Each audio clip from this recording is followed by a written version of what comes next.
दोस्तों नमस्कार। दोस्तों, महाराष्ट्र के राज्यपाल के पास किसानों की बात सुनने का वक्त नहीं है। देश के राष्ट्रपति को बहुत साफ लगता है कि तीनों कृषि से जुड़े कानून भारत में पहली बार कृषि सुधार की दिशा में बढ़े हुए कदम हैं। और दिल्ली पुलिस को यह लगता है कि 50,000 ट्रैक्टरों की मौजूदगी चाहे सीमा पर हो, लेकिन इजाजत सिर्फ 5,000 ट्रैक्टरों को ही दी गई है और दी जाएगी। यह तीन अलग अलग परिस्थितियां हैं जो बहुत साफ तौर पर बतलाती है कि कृषि कानूनों को लेकर किसान बीते 2 महीनों से जो संघर्ष कर रहा है, और गणतंत्र दिवस के मौके पर जब ट्रैक्टर परेड निकालने की परिस्थिति में भी आ गया है, इन सब के बाद की परिस्थितियां कहीं ज्यादा विकट होने की दिशा में बढ़ रही है। यानी टकराव चरम पर है।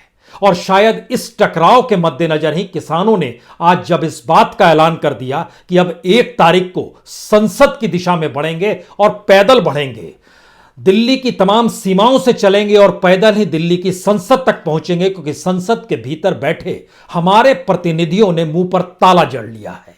यह भी संकेत टकराव का है, या फिर इस देश के भीतर में वाकई गणतंत्र जाग रहा है क्या? यह भी एक सवाल है। लेकिन आइए जरा सिलसिलेवार तरीके से परिस्थितियों को समझें। महाराष्ट्र, मुंबई देश की आर्थिक राजधानी और उसमें आजाद मैदान, जो कि राजनीतिक रैलियों के लिए प्रसिद्ध है, आज वहां पर बड़ी तादाद में तकरीबन 10,000 से ज्यादा किसानों की मौजूदगी थी। अलग अलग जिलों से आए थे, तकरीबन 21 जिलों से पहुंचे थे तमाम किसान। और जब वो ज्ञापन देने के लिए राजभवन पहुंचे तो वहां पता चला कि राज्यपाल गोवा में है। और उन्होंने कहा, या उनकी तरफ से कहा गया, कि दरअसल उनका कार्यक्रम पहले से तय था। किसानों की तरफ से कहा गया, हमारा कार्यक्रम भी तो पहले से तय था। लेकिन राज्यपाल की प्राथमिकता में किसान फिट नहीं बैठा, जो विरोध कर रहे हैं इस 3 कृषि कानून का। तो राज्यपाल केंद्र के साथ ही बैठा है, केंद्र के साथ ही खड़ा है। राष्ट्रपति का जो एक पारंपरिक भाषण होता है गणतंत्र दिवस की पूर्व संध्या पर, आज भी वो भाषण हुआ। कुछ उम्मीद, कुछ आस तो थी, क्योंकि 27 सितंबर 2020 को राष्ट्रपति ने ही उन 3 कानूनों पे हस्ताक्षर किए थे, और उसके बाद वह 3 कानून अमल होने की दिशा में आ गए। यानी वो 3 कानूनों को अमली जामा राष्ट्रपति के हस्ताक्षर के बाद ही दिया जा सकता है। लेकिन आज राष्ट्रपति ने बहुत साफ तौर पर राष्ट्र के नाम संबोधन में जिन बातों का जिक्र किया, वह शायद मौजूदा वक्त में किसान आंदोलन के किसान नेताओं ने नहीं सुना होगा और इस देश के किसानों ने भी नहीं सुना होगा। 3 बातों का जिक्र किया। पहली बात का जिक्र उन्होंने बहुत साफ तौर पर कहा, इस महामारी के दौर में भी खास तौर से कृषि और डेयरी क्षेत्र में किसानों ने अभूतपूर्व काम किया। जितना प्रोडक्शन किया, भारत आत्मनिर्भर हो गया, पीठ ठोक दी गई। उसके बाद उन्होंने कहा, यह कृषि सुधार की दिशा में बढ़ते हुए कानून है, इसको लेकर कुछ भी असमंजस है वो गलत है। पूरी गति से आगे बढ़ रहे हमारे आर्थिक सुधारों के पूरक के रूप में नए कानून बनाकर कृषि और श्रम के क्षेत्रों में ऐसे सुधार किए गए हैं जो लंबे समय से अपेक्षित थे। आरंभ में इन सुधारों के विषय में आशंकाएं उत्पन्न हो सकती हैं, परंतु इसमें कोई संदेह नहीं है कि किसानों के हित के लिए सरकार पूरी तरह समर्पित है। यानी जो किसान आंदोलन चल रहा है वह गलत है और उन्हें समझना चाहिए और इस कृषि सुधार के साथ खड़े होना चाहिए। और तीसरी बात उन्होंने जो कही कि किसान कल्याण के लिए सरकार प्रतिबद्ध है, और साथ ही 2022 यानी जब 75 साल इस देश की आजादी के हो जाएंगे तो किसानों की आय भी दुगनी हो जाएगी। आज इसका दोबारा उन्होंने अपने संबोधन में दोहराया है, इससे पहले भी दोहराया था। यह 2 स्थिति है। तीसरी स्थिति है जब 50,000 ट्रैक्टर दिल्ली की सीमा पर मौजूद हैं, जिसमें 20 से 30,000 के बीच में सिंधु बॉर्डर पर हैं, लगभग 5 से 7,000 टिकरी बॉर्डर पर हैं, लगभग 3 से 4,000 यहां पर मौजूद हैं जो उत्तर प्रदेश की सीमा से गाजीपुर का इलाका लगा हुआ है वहां पर मौजूद गया है। लगभग 500 से 700 ट्रैक्टर चिल्ला बॉर्डर पर भी मौजूद है। शाहजहांपुर के बॉर्डर पर भी लगभग 3,000 से ज्यादा ट्रैक्टरों की मौजूदगी है। लेकिन दिल्ली पुलिस ने इजाजत दी है सिर्फ 5,000 ट्रैक्टरों की। यानी यह एक ऐसी परिस्थिति है जिसमें टकराव आने वाले वक्त में किस रूप में होगा इसके संकेत भर है। और इन परिस्थितियों के बीच अगर किसानों ने अब यह ऐलान कर दिया है कि 1 जनवरी को जिस दिन बजट रखा जाता है उस दिन हम संसद मार्च करेंगे, तो यह समझना होगा दिल्ली के भीतर किसान अपनी मर्जी से नहीं घुसा। दिल्ली की सीमा पर उसने डेरा डाला तो अपनी मर्जी से डाला। यह कहकर डाला कि हम दिल्ली के चारों तरफ मौजूद रहेंगे और दिल्ली को निर्णय लेना पड़ेगा, लेकिन दिल्ली ने इस दौर में निर्णय नहीं लिया। इस दौर में राज्यपाल की भूमिका महाराष्ट्र में समझ में आ गई। राष्ट्रपति के अभिभाषण से क्या सरकार सोचती है यह भी अब आपको समझ में आ गया होगा। यानी कहीं पर कोई मुगालता किसी को रहना नहीं चाहिए कि वाकई सरकार कानून वापस लेने जा रही है। सवाल एक ही है, कानून वापसी तभी संभव है जब इस देश के सारे किसान जाग जाएं, सारे किसान सड़क पर अपनी मौजूदगी के साथ खड़े हो जाएं। इस देश के भीतर में सामूहिकता का बोध और शायद विरोध की सामूहिकता का बोध इस पूरे देश में अलग अलग तरीके से नजर आने लगे तो सरकार को झुकना पड़ेगा, क्योंकि जो प्रतिनिधि चुनकर संसद के भीतर भेजे गए हैं उन प्रतिनिधियों को दोबारा अपनी जमीन पर जब लौटना पड़ेगा तो वहां पर जब वो प्रदर्शन देख रहे होंगे तो फिर उनके जुबान भी खुलेगी, जो मौजूदा वक्त में वाकई ताला लगा हुआ है। इस देश ने बहुत आंदोलन देखे और मौजूदा वक्त के अगर चंद पन्नों को पलटें तो आपके जहन में कुछ परिस्थितियां याद आएंगी। जन लोकपाल, इसको लेकर जब आंदोलन हुआ था तो पार्लियामेंट को रात में बैठना पड़ा था और जन लोकपाल के कानून को अमलीकरण में लाने के लिए परिस्थितियां पैदा हो गई थी। उसके बाद ही रामलीला मैदान से वह पूरा का पूरा आंदोलन खत्म हुआ। यह अलग बात है कि लोकपाल को लागू कराने की परिस्थितियों में यह सरकार नहीं आई और इससे पहले की सरकार सिर्फ कहते कहते जनता ने उसको हटा दिया और यह सरकार ने उस पर कोई काम नहीं किया। यानी विरोध की ताकत ने इस देश में 2014 में सत्ता परिवर्तन करवाया था और उसका एक महत्वपूर्ण हिस्सा जन लोकपाल आंदोलन था। उस आंदोलन में कहीं ना कहीं घी तेल का काम अपने तौर पर उस वक्त आरएसएस और बीजेपी कर रही थी, इससे किसी को इनकार नहीं है। उनके कार्यकर्ताओं की मौजूदगी, स्वयंसेवकों की मौजूदगी कैसे होती थी यह भी किसी से इनकार नहीं है। अब इसका दूसरा हिस्सा है कि इस किसान आंदोलन में अब पार्लियामेंट भी 1 तारीख से जब शुरू होगी और किसान अगर मार्च करने की दिशा में आ चला है कि वह संसद मार्च करेगा और इस सरकार से कच्चा चिट्ठा लेगा उसी बजट का जिस बजट में इस देश की जनता से कर्ज वसूला जाता है।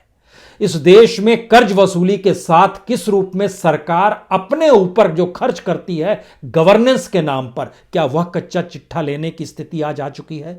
क्या वाकई अब यह पूछा जाए कि अगर आप एमएसपी को भी कानून नहीं बना सकते हैं और अगर कृषि को कॉरपोरेट और पूंजीपतियों के हाथ में देने की परिस्थितियों को आप कृषि सुधार कह रहे हैं, तो क्यों नहीं राजनीतिक सुधार की दिशा में इस देश का किसान अब बढ़ ही जाए? क्या टकराव की यह नई परिस्थिति है जिसमें देश की राजनीतिक व्यवस्था में भी सुधार के लिए अब किसानों को आगे बढ़ना पड़ेगा? क्योंकि जो भी संस्थान है, जिस रूप में भी संस्थानों की मौजूदगी है, कोई संस्थान किसानों के साथ खड़ा हुआ नहीं है। हमने राज्यपाल का जिक्र किया, राष्ट्रपति का जिक्र किया, दिल्ली पुलिस का जिक्र किया। इस दौर में कृषि मंत्रालय में बैठे नौकरशाहों का भी जिक्र कर लीजिए। इस दौर में इस देश के उस तमाम इंस्टीट्यूशंस का जिक्र कर लीजिए, उसमें सुप्रीम कोर्ट को भी ले आइए। सुप्रीम कोर्ट ने भी जो कमेटी बनाई वह भी कमेटी उसकी अपनी मर्जी के अनुकूल था। उसमें भी किसानों से कोई बातचीत ठीक उसी तरीके से नहीं की गई जिस तरीके से सरकार ने इन 3 कानूनों को लाने के लिए कोई संवाद किसानों से बनाया ही नहीं गया।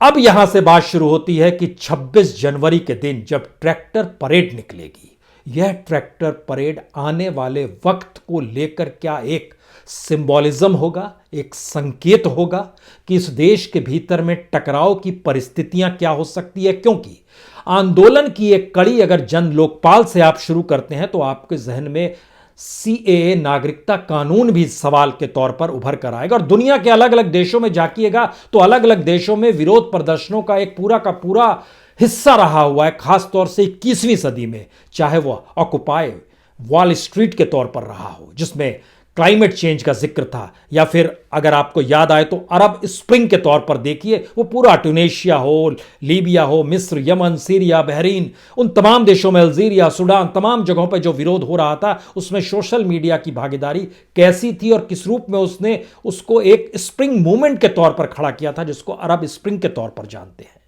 भारत के भीतर भी किसान आदिवासियों ने महाराष्ट्र में प्रदर्शन किया है। यह भी कोई भूली हुई चीज नहीं है, यह भी बहुत हाल की स्थितियां हैं। ये तमाम परिस्थिति बार बार एक दिशा में इंगित करती है।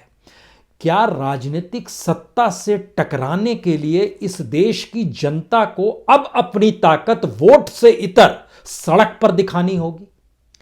क्या राजनीतिक परिस्थितियों में बदलाव लाने के लिए इस देश के किसान बीते 2 महीनों से जो संघर्ष कर रहे हैं और गाहे बगाहे उनकी जुबान से निकल ही जाता है कि 2024 तक रहेंगे, तो हर किसी को पता है 2024 में चुनाव होने हैं, यानी राजनीतिक चुनाव को लोकतांत्रिक तरीके से वोट देकर बदलने की परिस्थितियों को अभी भी किसान जी रहा है। लेकिन क्या 1 फरवरी को जब संसद मार्च की परिस्थिति पैदा होगी, तब दिल्ली पुलिस क्या करेगी? तब देश का गृह मंत्रालय क्या करेगा, जो इस वक्त जब हम आपसे संवाद कर रहे हैं, तकरीबन इस दौर में रात के 8-9 बजे का जिक्र हम आपसे कर रहे हैं इस दौर में, उस समय भी गृह मंत्रालय में बैठक चल रही है कि किस रूप में कल जो ट्रैक्टर परेड निकलनी है उसको किस रूप में संचालित किया जाए, कोई मुश्किल तो नहीं आ जाएगी। यानी एक चिंता है, यानी एक दबाव है, यानी कहीं ना कहीं सरकार के भी हाथ पांव फूले हुए हैं। आप किसानों को इस देश के भीतर में नेग्लेक्ट नहीं कर सकते हैं। राष्ट्रपति ने अपने संबोधन में ना सिर्फ कृषि सुधार का जिक्र किया, बल्कि श्रमिक सुधारों को भी इस देश के लेबर रिफॉर्म से जोड़ा। आप कल्पना कर रहे हैं, जो लेबर रिफॉर्म भी इस दौर में, वह भी 3 लाए गए हैं।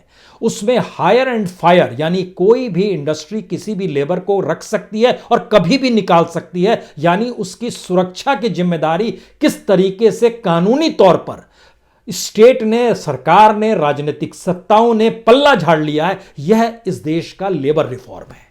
इसी तरीके से पल्ला झाड़ लिया गया, जमाखोरी कोई करे, मंडी खत्म कर देंगे, कॉन्ट्रैक्ट फार्मिंग किसी भी तौर पे हो, एमएसपी को कानून नहीं बनाएंगे। लेकिन ये सारी चीजें जब कानून के तौर पर अमलीकरण में आ जाएंगी, जिसमें मंडी नहीं होगी, प्राइवेट सेक्टर होगा, जिसमें कॉन्ट्रैक्ट फार्मिंग होगी, जिसमें एमएसपी से नीचे की कीमत में भी कोई भी खरीद सकता है, जिसमें अलग अलग जगह से बाजार खुल जाएंगे, इसमें कोई भी किसान कानून का दरवाजा नहीं खटखटा सकता है, क्योंकि ये अपने आप में कानून है।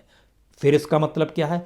आखिर में उसी संसद के चौखट पर जाना ही होगा, जिस संसद की चौखट पर जाने का जिक्र आज किसान यूनियन ने यह कहकर किया है कि हम सरकार से अब कच्चा चिट्ठा मांगेंगे, इस देश की अर्थव्यवस्था को हमारी भागीदारी कितनी है और हमारे जरिए जो आपके पास पैसा आता है उसको लेकर आप गवर्नेंस के किस चेहरे को चला रहे हैं, जो जनता के ही हित में नहीं है। क्योंकि इस दौर में पूरे देश की इकोनॉमी कैसे इंफ्रास्ट्रक्चर के तौर पर तहस नहस हुई है, यह कोई छुपा हुई बात नहीं है, क्योंकि वर्ल्ड बैंक हो या आईएमएफ हो, सब ने खुले तौर पर दुनिया भर ने माना है कि भारत की आर्थिक परिस्थितियां डामाडोल है। अब सवाल यह है कि टैक्स का बोझ लगातार बढ़ रहा है। दुनिया के बाजार में तेल सस्ता होता है, लेकिन यहां पर एक्साइज ड्यूटी बढ़ाकर तेल को कॉस्टली, महंगा कर दिया जाता है और सरकार अपने तौर पर लेती रहती है। 1 तारीख को बजट आएगा तो उसमें क्या क्या सेस के तौर पर जुड़ेगा, जो आपको कहीं पर 0.5%, 0.25%, 0.110%, इस देश में बैठे लोगों पर टैक्स का बोझ जितना ज्यादा है दुनिया में कहीं नहीं है। सरकार इसी बात को लेकर अपनी पीठ ठोकती है कि ये देखिए, हमने एग्रीकल्चर क्षेत्र में कोई टैक्स नहीं लगाया है। तो क्या 1 फरवरी को अब सीधे सीधे किसान इस देश की अर्थव्यवस्था का कच्चा चिट्ठा भी सरकार से मांगेंगे? और क्या अब भारत के भीतर में किसानों का आंदोलन एक ऐसे टकराव की दिशा में राजनीतिक सत्ता के सामने खड़ा हो चला है, जो एक राजनीतिक विकल्प देने की सोच को भी पाल रहा है, या फिर खुद ब खुद चीजें उस रूप में डेवलप हो जाएंगी? क्योंकि जब हमने आपसे जिक्र किया जन लोकपाल का, तो उस समय वाकई स्वयंसेवकों की फौज, बीजेपी के कार्यकर्ता उसको धीरे धीरे हवा भी दे रहे थे। और अच्छी बात है, आंदोलन चल रहा था। विपक्ष की भूमिका होती है कि जनता के साथ खड़े हो जाएं। तो मौजूदा वक्त में तमाम राजनीतिक दल आज जिस तरीके से शहीद मैदान में, आजाद मैदान में, जो मुंबई के भीतर में जिस तरीके से वहां पर शरद पवार का भाषण हो रहा था, वो जिन शब्दों का इस्तेमाल कर रहे थे, वह शब्दों का इस्तेमाल इसलिए कर पा रहे थे क्योंकि उन्हें पता था कि किसान दिल्ली की सीमा पर बीते 2 महीनों से मौजूद है। इसीलिए वो कह रहे थे, क्या वो किसान पाकिस्तान से आए हैं? ऐसे शब्दों का इस्तेमाल सामान्य राजनीति में वो नहीं करते। इसका मतलब है कि अगर राजनेताओं की भाषा बदल रही है, नेताओं की भाषा में तेवर आ रहा है, उसमें एक तलखी आ रही है, चाहे तमिलनाडु में राहुल गांधी कुछ कह रहे हों, चाहे मुंबई में शरद पवार कुछ कह रहे हों, या शिवसेना और कांग्रेस के नेता कहीं भी कह रहे हों, उसमें अगर तलखी और टकराव की परिस्थिति है तो इसका मतलब है कि जनता के मिजाज को अब राजनीति ने समझ लिया है कि अगर उस शब्दों को उन्होंने नहीं उठाया, जिन शब्दों का इस्तेमाल टिकरी बॉर्डर और सिंधु बॉर्डर या गाजीपुर बॉर्डर जो दिल्ली की चारों तरफ की सीमा है उस पर हो रहा है, तो फिर उनके दिन भी गए। 3 परिस्थितियां सामने आकर खड़ी है। पहली परिस्थिति, कल ट्रैक्टर परेड के बाद क्या होगा। दूसरा, ट्रैक्टर परेड से लेकर 1 फरवरी तक के बीच में क्या होने वाला है। और तीसरा, 1 फरवरी को अगर संसद की दिशा में चारों तरफ से किसान दिल्ली की तरफ बढ़ गए तब क्या होगा। यह एक ऐसा एसिड टेस्ट है भारतीय राजनीतिक व्यवस्था के दौर में, जिसमें पहली बार जनता सड़क पर है और उसकी अगुवाई करने वाला कोई नेता नहीं है। जिस वक्त इंदिरा गांधी के खिलाफ जयप्रकाश नारायण खड़े हुए थे, तो उस वक्त जो रैली निकली थी उसका एक सिरा रामलीला मैदान से दूर कहीं लाल किले के पिछले हिस्से में जहां पर मैदान है वहां पर मौजूद था, और दूसरा हिस्सा जंतर मंतर तक पहुंच चुका था। और इंदिरा गांधी घबरा गई थी इतनी बड़ी तादाद में देखकर, लोगों के पूरे हुजूम को देखकर। उसके बाद की परिस्थितियां क्या हुई अब ये बताने की जरूरत नहीं है। चाहे उस शाम को बॉबी सिनेमा दिखा दिया गया हो, फिर भी जनता नहीं रुकी। और आज के दौर में भी जो न्यूज़ चैनलों के जरिए जो प्रचार प्रसार अलग अलग मुद्दों पर कराने की दिशा में बढ़ रही है, बार बार सरकार के अपनी एडवाइजरी जो न्यूज़ चैनलों को रहती है कि आज आप इस पर बहस कर लीजिए, आज आप इस मुद्दे को उठा लीजिए, इसका असर भी नहीं पड़ेगा। और इन चारों परिस्थितियों के बीच में सबसे महत्वपूर्ण यह है कि पहली बार दुनिया की नजर भारत पर है, और उसमें भी 2 दिन बड़े महत्वपूर्ण होते हैं। उसमें गणतंत्र दिवस भी एक दिन आता है, स्वतंत्रता दिवस भी आता है, और इन दोनों से हटकर एक दिन बजट का दिन भी बड़ा महत्वपूर्ण होता है, क्योंकि दुनिया अब बाजार व्यवस्था और पॉलिटिकल इकोनॉमी की दिशा में बढ़ चुकी है, इंटरनेशनल इकोनॉमिक रिफॉर्म की दिशा में बढ़ चुकी है। और क्या नजरिया भारत सरकार का उस बजट में रहेगा, इस पर भी दुनिया की नजर होगी। और उसमें किसानों की भागीदारी अगर विरोध करते हुए संसद भवन तक पहुंचने की दिशा में बढ़ेगी, तब क्या दिल्ली में होने वाला है, यह भी शायद एक सवाल है। क्योंकि जब 50,000 ट्रैक्टरों की मौजूदगी और 1 लाख से ज़्यादा लोगों की मौजूदगी दिल्ली के सीमा पर चारों तरफ है, और दिल्ली पुलिस कह रही है सिर्फ 5,000 ट्रैक्टर, तो कल्पना कीजिए जब वो पैदल निकलेंगे तमाम जगहों से दिल्ली की तरफ कदम बढ़ाते हुए और संसद भवन की तरफ 1 फरवरी को, तब क्या होगा। यह एक संकेत है उस राजनीतिक टकराव का जिसमें एक तरफ राजनीतिक सत्ता अपने अहंकार में चरम पर है, और कहते हैं विनाश काले विपरीत बुद्धि। यह होता है, ऐसा कुछ नहीं है। सवाल यह नहीं है कि क्या होगा अगर आप कानून को 1.5 साल 2 साल के लिए स्थगित कर रहे हैं, तो इस दौर में 1.5-2 साल तक के लिए आप मानसिक तौर पर मशक्कत क्यों नहीं करते हैं। जनता आपकी, नागरिक आपके, देश आपका, गणतंत्र आपका, सब कुछ तो सभी का है। तो संवाद बनाते हुए इस दौर में कानून को वापस क्यों ना ले लिया जाए। तो क्या एक तारीख, एक ऐसी तारीख होगी इस देश में जहां से शुरुआत होगी कि जिस संसद ने जिन 3 कानूनों को पास किया, वो अभी ध्वनि मत से, वोटिंग भी नहीं हुई राज्यसभा में, उन कानूनों को वापस लेने के लिए संसद को बैठना पड़ेगा, राष्ट्रपति को कहना पड़ेगा। यह स्थिति हो सकती है। बस ध्यान यह रहे कि इस दौर में कदम दर कदम जो स्ट्रेटजी बन रही है, या कदम दर कदम जो किसान संगठन स्ट्रेटजी बना रहे हैं, वो पहली बार उस विचारधारा की जमीन पर खड़ी है जो विचारधारा भारत की आजादी, भारत के गणतंत्र होने, भारत के संविधान, इसको कहीं ना कहीं अपने साथ लेकर चल रही है। किसी पॉलिटिकल पार्टी के मैनिफेस्टो को कांधे पर नहीं उठाए हुए है। यानी जब आप संविधान के साथ खड़े हो जाएंगे, जब संविधान का राज होगा तो कानून का राज होगा, कानून का राज होगा तो सुप्रीम कोर्ट को भी उसी संविधान के राज और कानून के तहत चीजों की व्याख्या करनी होगी, टाल नहीं सकते हैं।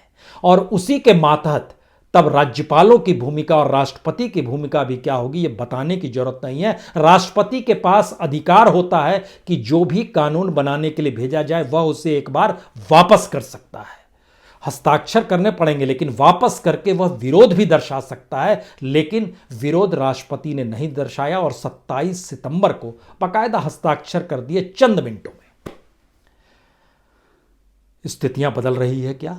इस देश के इंस्टीट्यूशंस के सामने मुश्किल वक्त आने वाला है क्या?